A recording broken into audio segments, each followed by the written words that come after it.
Baik, selamat berjumpa kembali di podcast studio kami dari Tawangmangu, Son and Daughter of Destiny Podcast.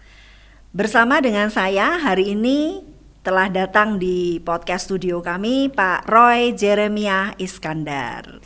Wah, kehormatan nih Pak Roy, datang jauh-jauh dari Surabaya ke podcast studio kami di kaki Gunung Lawu. Amazing ya, terima kasih Pak Roy untuk kehadirannya. Dan lewat podcast ini kami nanti ingin Pak Roy bisa sharing untuk menjadi berkat bagi banyak orang. Amin. Baik Pak Roy, untuk latar belakangnya dulu nih ya. Pak Roy dari lahir mungkin dari keluarga Kristen atau dari keluarga Kristen ya Pak. Berarti memang sudah dari keturunan nih sudah menjadi Kristen. Betul. Dan tahu tentang Tuhan Yesus. Mungkin bisa di-sharingkan Pak apa yang menjadi titik balik di hidup Pak Roy atau momen-momen di mana hatinya Pak Roy tersentuh oleh Tuhan, bukan karena keturunan ya? Iya, saya lahir dari papa saya memang bukan Kristen. Oke.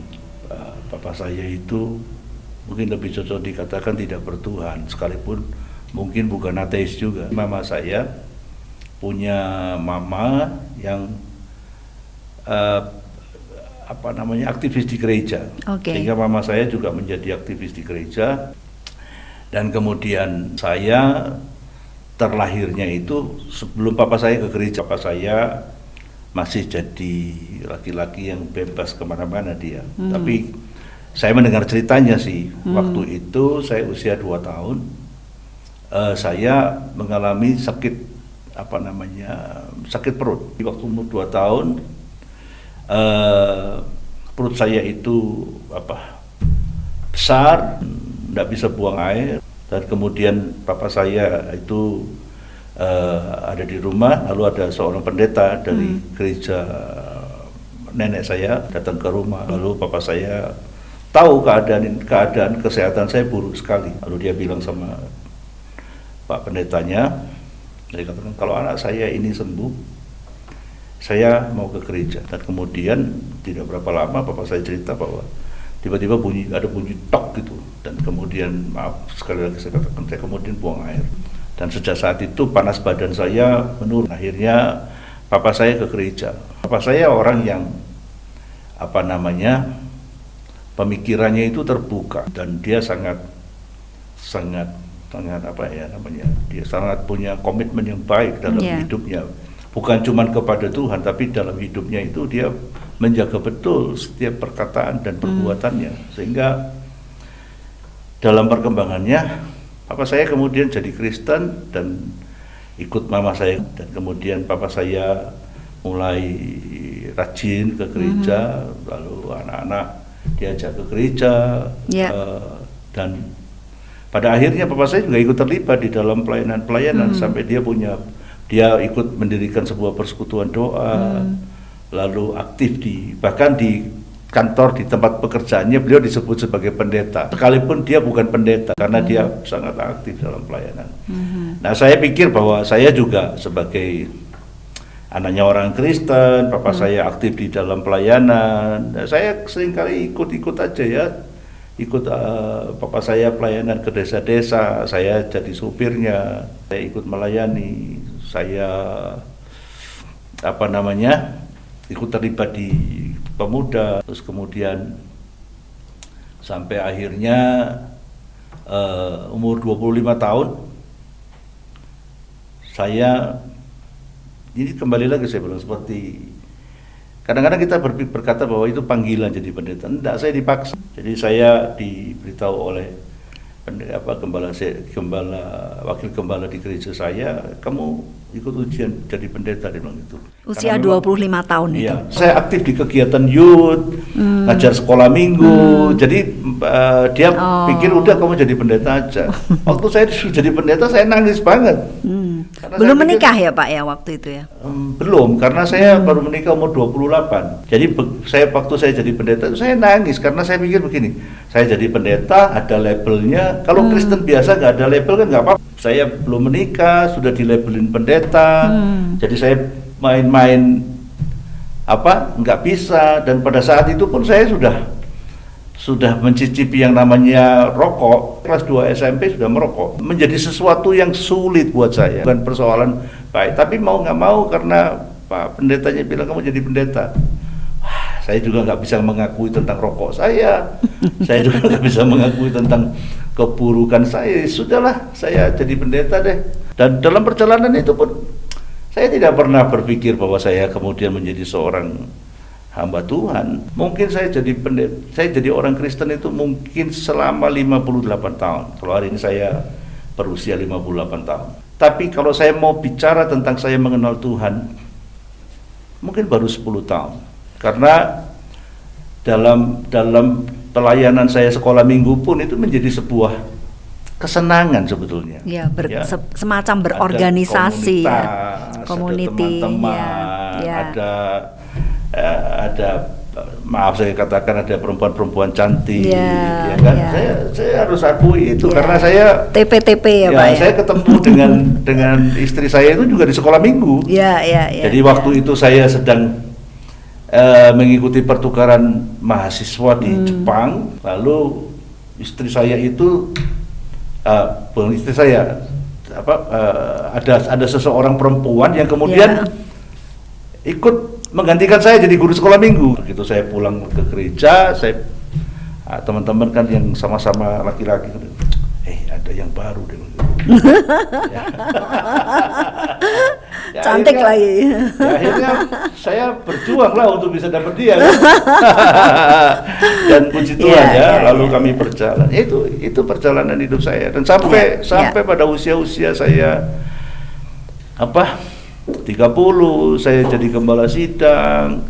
Itu hanya pengenalan Tuhan itu bicara tentang sepotong-sepotong. Ada banyak orang yang terjebak mindsetnya hanya kepada perkara-perkara yang sebetulnya remeh, masalah kedagingan, masalah makan, minum. Esensi dari sebuah kehidupan itu banyak orang berpikir cuma persoalan uang, makan, minum. Saya bilang begini, jadi saya hamba Tuhan ini tugas saya apa? Melayani Tuhan. Saya bisa nangkap, sehingga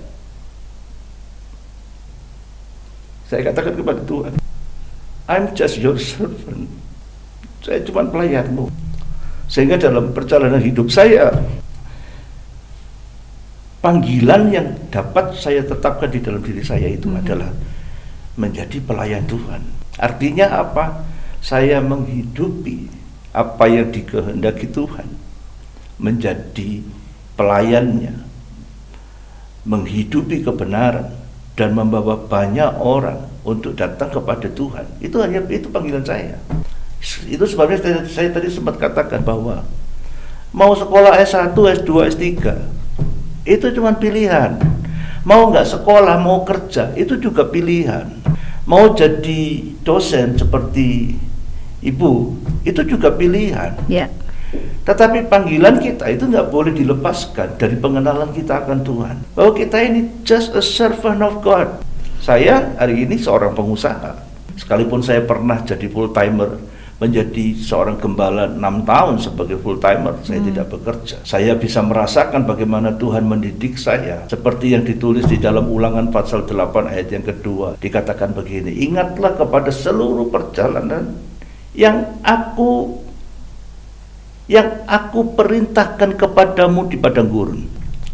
Jadi saya bisa melihat bagaimana apa yang dulunya saya perjuangkan sebagai kebutuhan saya, makan minum ini. Sekarang saya melihatnya begini, bahwa persoalan makan minum itu bukan persoalan yang penting, tapi persoalan membangun value di dalam hidup kita, membangun nilai di dalam hidup kita, bahwa kita ini adalah hamba Tuhan yang dapat dipercaya oleh Tuhan. Itu menjadi sesuatu yang penting.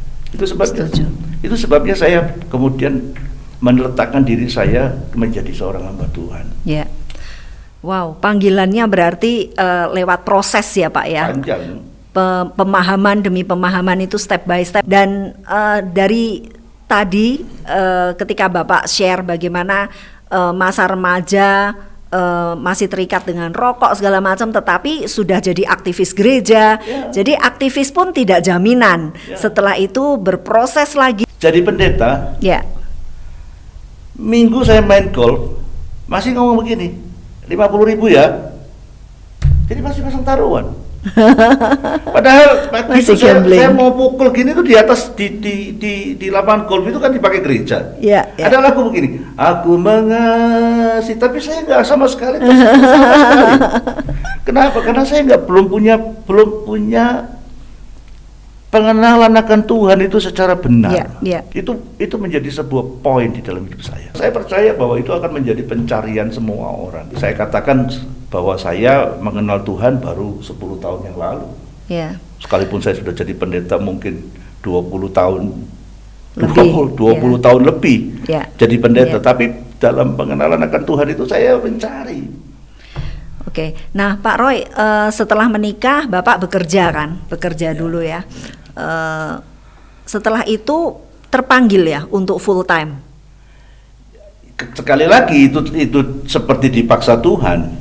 Karena saya bekerja, saya masih ingat itu bahwa saya kalau kerja nggak dibayar, kadang-kadang bayarnya lama.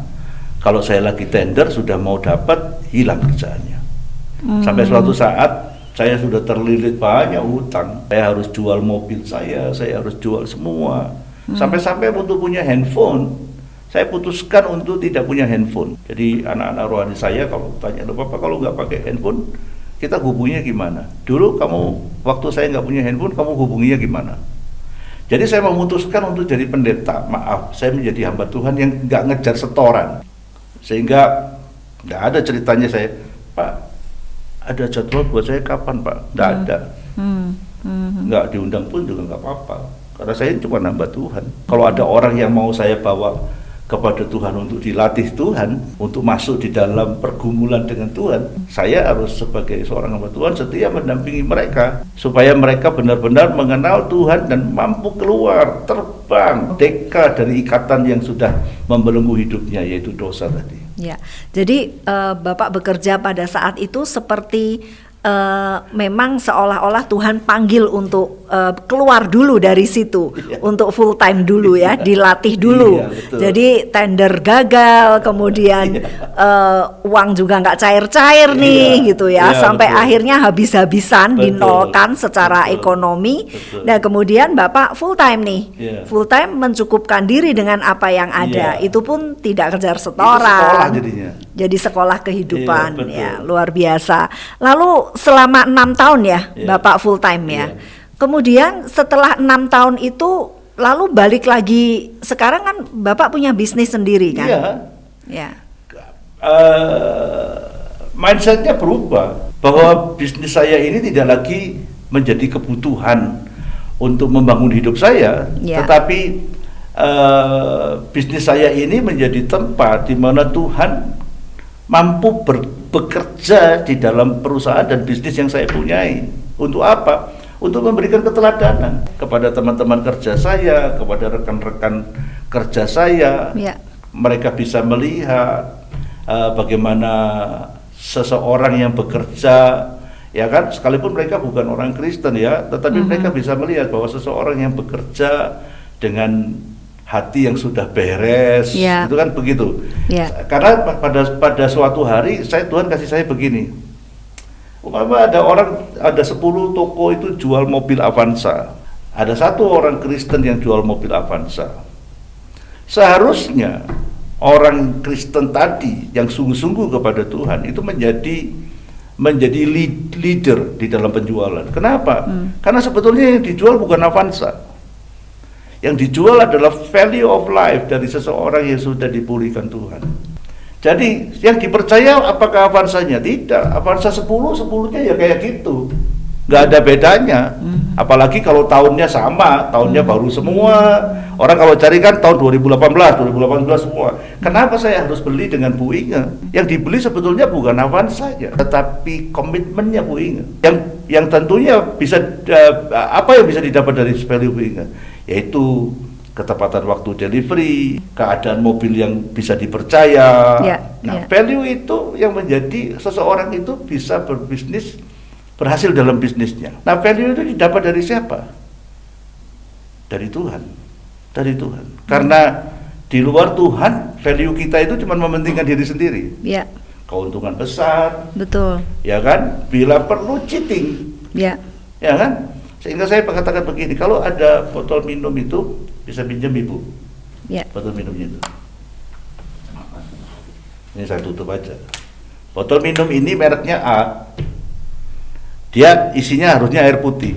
Tiba-tiba isinya teh. Sekalipun ada mereknya A, pertanyaannya begini, apakah dia dipakai A?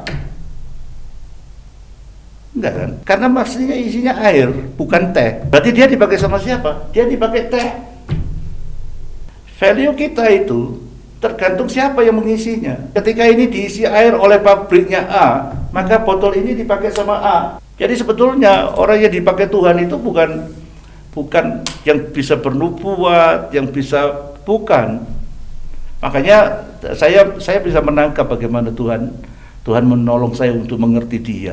Waktu dikatakan begini, maka engkau akan menerima kuasa untuk apa? Untuk menjadi saksi. Jadi untuk menjadi saksi itu harus terima kuasa. Kenapa? Karena kalau kita terima kuasa, kita akan menjadi anak, dan anak itu akan bersaksi. Dari hidup kita, kalau value-nya ini diisi oleh Tuhan, maka kita akan bersaksi tentang Tuhan di dalam hidup kita. Sehingga orang Kristen dalam berbisnis, dalam pengalaman pribadi saya, tidak bisa terlepas daripada nilai-nilai Kristus dalam berbisnis. Menjadi helper, menjadi orang yang punya kerendahan hati. Sehingga banyak orang katakan begini, ya semua ini jadi kan bukan karena saya, tapi karena Tuhan. Tapi seringkali itu cuma menjadi lip service. Padahal sebetulnya kalau ini terjadi karena Tuhan, sebetulnya dikatakan karena Tuhan itu value yang di dalamnya ini. Dalam waktu 6 tahun saya full timer, itu Tuhan mengajar banyak kepada saya. Bagaimana menjadi orang yang berkenan kepada Tuhan. Whom that I can take a great delight. Berkenan itu bukan masalah suaranya bagus. Kalau mimpin pujian bisa ngomong begini, ngangkat nggak ada ngangkat. Tapi yang berkenan kepada Tuhan itu whom that I can take a great delight. Jadi saya harus katakan begini, saya harus bisa berbuah seperti yang diinginkan Tuhan, dan bukan cuma sedikit, tapi berbuah banyak. Itu sebabnya hari ini di sini pun saya mengucap syukur dan berterima kasih kepada Bu Inge, karena ini kesempatan saya untuk memberitakan kebenaran. Amazing ya, kalau pekerjaan Tuhan itu kadang-kadang tidak terselami ya. Jadi cara dia melatih seseorang, cara dia menangkap hati seseorang itu betul-betul unik dan berbeda-beda setiap orang. Pasti awalnya marah.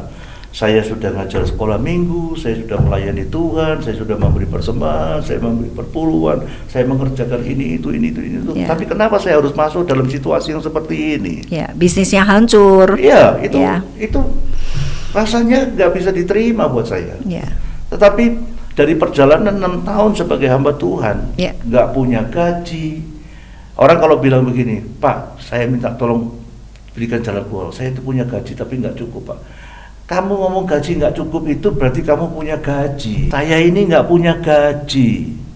Saya dipelihara Tuhan dengan cara Tuhan yang ajaib.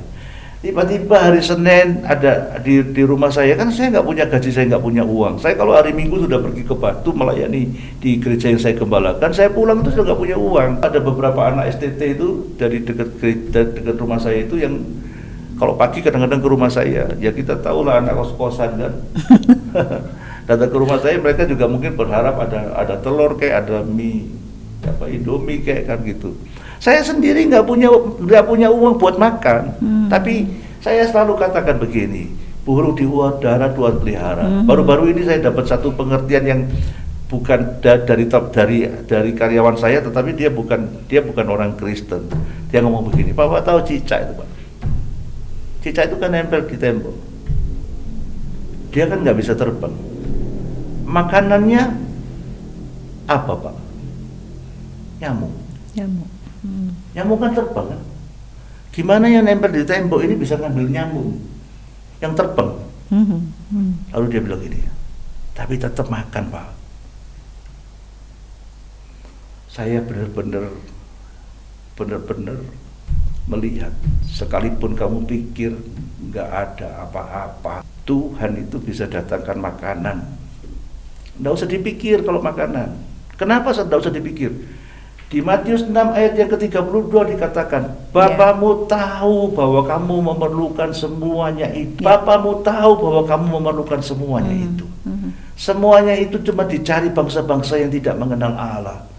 Tetapi cari dulu kerajaan Allah serta kebenarannya. Wow, saya merasakan bahwa Tuhan itu amazing. Sehingga saya sendiri secara pribadi, saya nggak pernah takut. Apa saya nggak pernah punya persoalan? Punya. Tahun 2017 ketika saya mengalami guncangan besar di dalam keuangan perusahaan saya. Saya berdoa kepada Tuhan. Tuhan, saya harus apa, Tuhan? Ya kan? Lalu satu hikmat yang Tuhan berikan kepada saya. Saya undang istri dan anak saya di meja makan. Saya bilang begini, sekarang perusahaan lagi keadaan buruk, uang gak karu-karuan. Aku minta saya kasih ini supaya apa? Saya mau kasih tahu bahwa sejak sekarang tidak ada jalan-jalan, tidak ada keluar negeri, tidak ada makan di restoran. Semuanya kita makan di rumah, kita cukupkan yang ada pada kita. Dan mereka setuju. Akhirnya saya bilang, yang paling terakhir adalah, please pray for me. Doakan saya supaya saya mampu untuk berespon benar terhadap persoalan ini. Singkat cerita, 6 bulan kemudian, I solved the problem. Semuanya beres, financially juga beres. Saya bisa melihat bahwa gini loh, Tuhan itu ajaib. Jangan pernah berpikir, kok Tuhan mau bunuh saya? Tidak ada Tuhan mau bunuh kita. Tetapi memahami Tuhan itu sebuah bentuk iman kita kepada Tuhan. Wow, jadi perjalanannya luar biasa sekali ya. Punya perusahaan dulu, tapi untuk sekedar cari duit. Setelah itu dihancurkan, lalu 6 tahun full time, harus live by faith, betul-betul. Dan kemudian punya perusahaan lagi, tetapi hanya untuk menunjukkan, bukan hanya ya, tetapi betul-betul untuk menunjukkan bahwa Tuhan itu luar biasa, dan itu menjadi berkat bagi banyak orang. Amazing Pak Roy. Terima kasih untuk sharingnya yang luar biasa pada siang ini, dan kita sudah belajar banyak, dan saya percaya sharing ini akan jadi berkat bagi banyak orang. Banyak orang yang mengira bahwa Tuhan itu sepertinya kadang-kadang sulit untuk dipahami. Sepertinya saya kok hidup susah, terpuruk, kehilangan, apalagi di masa-masa pandemi seperti ini. Banyak orang kehilangan pekerjaan, kehilangan kesehatan, banyak sekali kehilangan yang terjadi. Tetapi satu hal, percayalah bahwa kasih setia Tuhan tidak pernah berkesudahan. Ya, silakan Pak. Belajar dengan firman. Berusahalah untuk explore everything. Karena kasanah bahasa Indonesia itu terlalu dangkal, sehingga harus dibaca, memberikan dengan mencari referensi yang lain. Karena ada banyak bahasa-bahasa yang kadang-kadang kayak saya, kalau bahasa di dalam bahasa Alkitab Tuhan mengutuk, saya itu nggak percaya Tuhan mengutuk. Kenapa? Karena yang saya percayai adalah Tuhan tidak punya kutuk. Bisakah seseorang tidak mempunyai uang meminjamkan atau memberikan uang kepada orang lain? nggak bisa. Dan yang Tuhan punya hanya berkat. Sehingga kutuk itu, bahasa itu harus dicari tahu. Apa alasannya? Saya percaya bahwa kita memang harus belajar tentang kebenaran. Explore everything. Dan saya percaya semuanya itu untuk kemuliaan Tuhan dan menolong kita semua untuk lebih mengenal Tuhan. Amin. Tuhan. Ya, jadi kalau saya simpulkan ada firman Tuhan bagi kita semua, dan itu betul-betul Pak Roy sudah mengalaminya. Makananku ialah melakukan kehendak Dia yang mengutus aku dan menyelesaikan pekerjaannya. Amin. Biarlah podcast pada hari ini menjadi berkat bagi kita semua. Sekali lagi terima kasih Pak Roy sudah hadir di podcast studio kami. Dan saya percaya bahwa sharing tadi dan firman Tuhan yang sudah Bapak bagikan akan menjadi berkat banyak jiwa-jiwa. Amin. Puji Tuhan. Salam dari Tawangmangu. Tuhan memberkati.